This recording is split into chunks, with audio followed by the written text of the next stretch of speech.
বান্দা নামাজ পড়ে মিথ্যা বলে, বলে নামাজ পড়ে আবার মিথ্যা বলে কেন? ও বান্দা শুনিয়া নাও, যেই নামাজ তোমাকে মিথ্যা থেকে ফিরাইতে পারে না, ওই নামাজ তোমার নামাজও হয় না, ঠিক কিনা? যেই নামাজ তোমাকে সুদ থেকে ফিরাইতে পারে না, ও বান্দা তুমি তো নামাজ পড়ো।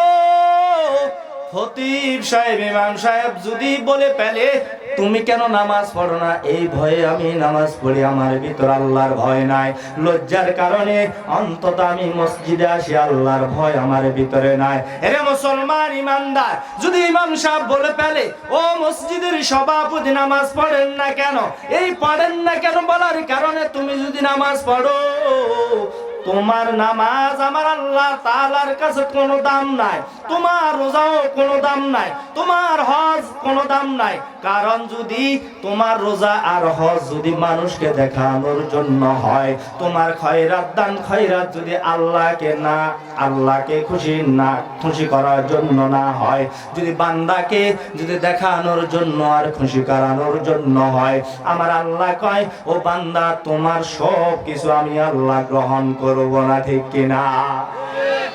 যেই বান্দা নামাজ পড়ে আবার সুদ খায়, ওই নামাজ তার কাছে আসবে না। যেই বান্দা নামাজ পড়ে আর ঘুষ খায়, ওই বান্দার নামাজ কাজে আসবে না। বান্দা নামাজ পড়ছো আর বাজারে গিয়ে পায়ের উপর পা উঠাইয়া সিগারেট খাইছো, ও বান্দা যদি তোমাকে প্রশ্ন করা হয় নামাজ পড়ে আসছো সিগারেট খাও কেন, বলে নামাজ আল্লাহর ইবাদত আর সিগারেট খাওয়া হলো আমার অভ্যাস, ঠিক কিনা? রাগ করেন? আগামী জুমা থেকে চাকরি শেষ,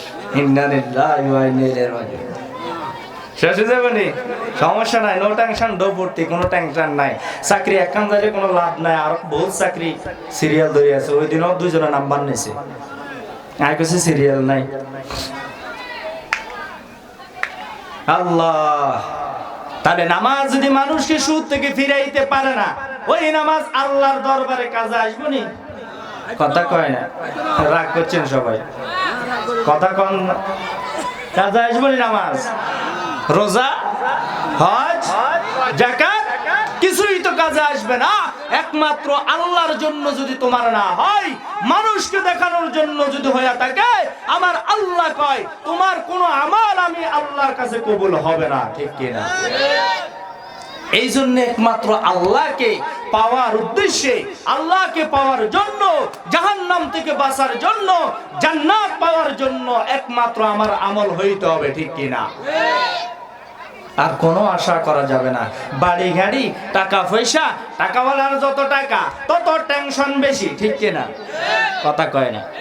আর কালকে আমি ফকির মার্কেট সরকার বয়ান করছি, পাশে এক ব্যক্তি 1,30,00,000 টাকা দিয়ে বাড়ি বানাইছে। কি বানাইছে? আমার একেবারে নিয়ারেস্ট কাছের মানুষ বলে ভাইয়া চলেন এখানে আমার বাড়িতে। আমি বললাম আপনি নাকি বাড়ি করলেন, খুব সুন্দর করে শুনলাম। বলে হ্যাঁ বাড়ি করলাম। কারণ যার টাকা বেশি তার শত্রু বেশি, ঠিক কিনা? টাকাওয়ালার টাকা যত বেশি হয়, টাকাওয়ালার শত্রু তত বেশি হয়। টাকাওয়ালার যত টাকা বেশি হয় তত টেনশন বেশি হয়। আর আমরা যারা গরিব আছি, টাকাও নাই পয়সাও নাই, রাত 2টা বাজে, ওই যে সানন্দি বাজার হইয়া, এমনিতে ওই যে বাঁশকালী সুজ হইয়া রেণু বাজার, যেখানে মানুষ দিনেও ভয় পায়, কথা কয় না? ভয় পায়নি, রেণু মেম্বার সবাই করে দিছে, ওইখান দিয়ে তো আমি এখনো গেলে ভয় পাই, কখন জানে আমাকে ধরে ফেলে, ঠিক কিনা? আর এখন আমরা গরিবের কারণে আমরা রাস্তায় 2টা বাজে হাঁটলেও ভয় নাই। আর যদি পকেটে 1-2 লক্ষ টাকা থাকে, হয়তো বা যদি জঙ্গলে একটু ইঁদুর যদি নাড়াচাড়া করে, হঠাৎ করে অন্তরে ভয় আসে কি আসে না? কথা কন, আসেনি? কারণ কেন? কারণ হলো পকেটে কয় লক্ষ, কথা কয় না। আর পকেটে 2 টাকাও নাই। ইঁদুর নো, আরো যদি পিছন থেকে কেউ আসি যদি আমাকে ধমক দেয়, বলবো আমার কাছে কিছু নেই, তুমি যেই দিক থেকে আসছো ওই দিকে যাও। আর যদি পকেটে টাকা থাকে গু, তাহলে তো আমার ভয় আমি লাভ দিয়ে উঠব, আর তাকে বলার সুযোগ হবে না, সে আমার সমস্ত পকেট চেক করে টাকা পয়সা সব নিয়ে যাবে, ঠিক কিনা? বাড়িতে গেলাম, এমন রাজপ্রাসাদ বাড়ি, আমার মনে হয় সুবর্ণ ছাড়া আর নাই। আমার কাছে আবদার, আজকে আপনি আমার বাড়িতে থাকতে হবে, কিন্তু আমি কোথাও থাকি না। ওনার আবদারের কারণে ওনার এই এয়ার কন্ডিশন বাড়ির মধ্যে যেই খাটের দাম হলো 1,20,000 টাকা। আমার মনে হয় আমি 10 বছরও 1,20,000 টাকার খাট কিনতে পারবো না, কিন্তু আল্লাহ সুযোগ হয়েছে, ওই ব্যক্তি আমাকে ওই 1,20,000 খাটে শোয়াইছে। শুধু তাই নাই রে মুমিন, উনি উমরা করতে যাবে, আমাকে অফার দিয়েছে।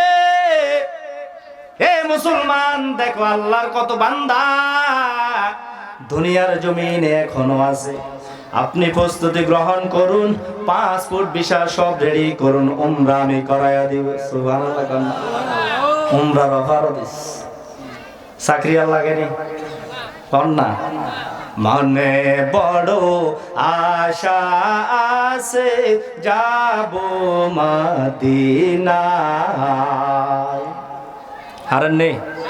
মনে বড় আশা ছিল যাব মদিনায়, সালাম আমি করব গিয়ে, সালাম আমি করব গিয়ে নবীর রওজায়। মনে বড় আশা আছে যাব মদিনায়, মনে বড় আশা আছে যাব মদিনায়। এরে মুসলমান ইমানদার, মদিনায় যাওয়ার আশা আছে না নাই? অনেক আগ থেকে ফিল করি মদিনায় যাব, কিন্তু অপার এসে গেছে, মদিনায় কখন জানি চলে যায়। আমি দোয়া করি এই সমাজের প্রত্যেক ব্যক্তি যেন আল্লাহর ঘর খানায়ে কাবা রসুলের রওজা তাওয়াফ করতে পারে, বলেন আমিন। আমি বলতে চাইছিলাম, নামাজ বান্দাকে ফিরাইতে পারে না অনর্থক কাজ থেকে। ইন্নাস সালাতা তানহা আনিল ফাহশাই ওয়াল মুনকার। আমার আল্লাহ তাআলা জানায়া দেয়, নামাজ মানুষকে বিরত রাখে কোথায় থেকে? বলে তানহা, বিরত রাখে, ফাহশাই ওয়াল মুনকার, দুই রকমের গুনাহ থেকে। কয় রকম? বলে ফাহশা আর মুনকার গুনাহ।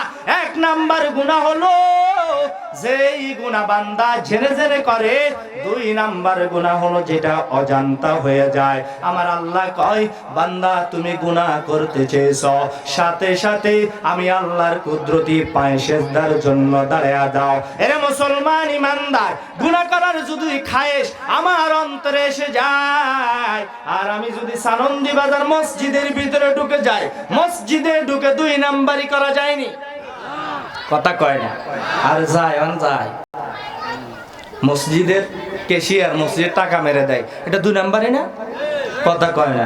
সভাপতি টাকা মারে দেয়, দুই নাম্বারই না। বহুত নজির আছে। বলে হুজুর আন্তাজে অনর্থক কথা বলবেন না, আর আমি প্রমাণ দিয়ে কথা বলি। এখনো আমাদের সমাজে একজন আছে, মসজিদের সভাপতি, মসজিদের ক্যাশিয়ার ছিল, টাকা মেরে দিয়ে এখনো এখনো এখনো সে জমিনে পড়ে আছে। না পারতেছে খাইতে, না পারতেছে সইতে, না পারতেছে বিছানায় শুইতে, কিছুই পারতেছে না। না পারতেছে কথা বলতে, না পারে তার আত্মীয় স্বজন কাউকে চিনতে।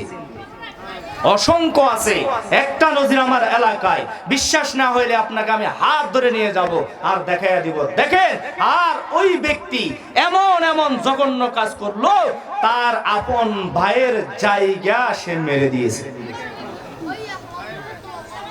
শুধু তাই নয়, সরকারি ক্লিনিক করছে, ক্লিনিক। তবে ওই ব্যক্তির ভাই আপনাদের এই সমাজে আছে, এই সমাজে না হইলে পাশের সমাজে আছে, তাকে আমি চিনি।